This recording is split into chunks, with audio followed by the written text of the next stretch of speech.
Government has granted a global miner an environmental clearance for its $5.9 billion Tampakan Copper Gold Project.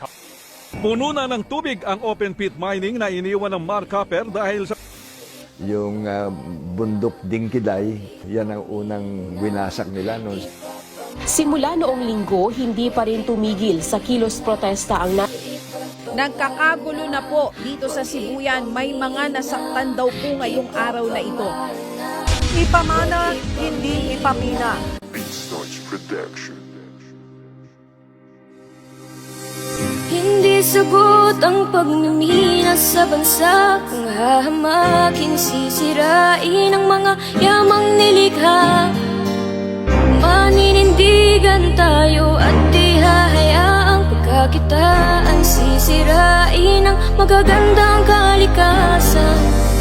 Ipapamana, huwag ipamina. Ipapamana, huwag ipamina. Luzon, Visayas at sa Mindanao, iba't ibang paniniwala at mga galaw. Pero may mga lugar ito na pwedeng matanaw, magaganda at mamamangha ka. Payapa na lugar at masaya pa, maayos na pangingisda at pagsasaka. Masaya na sa kunting natatamasa, pero nagbago ang lahat simula now.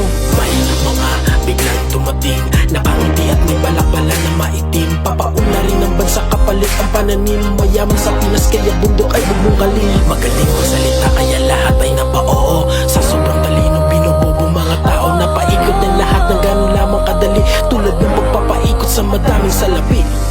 Hindi sagot ang pagmimina sa bansa kung hahamaking sisirain ang mga yamang nilikha. Maninindigan tayo at di hahayaang pagkakitaan sisirain ang magagandang kalikasan. Ipapamana, huwag ipamina. Ipapamana, huwag ipamina. BeatStarts Production.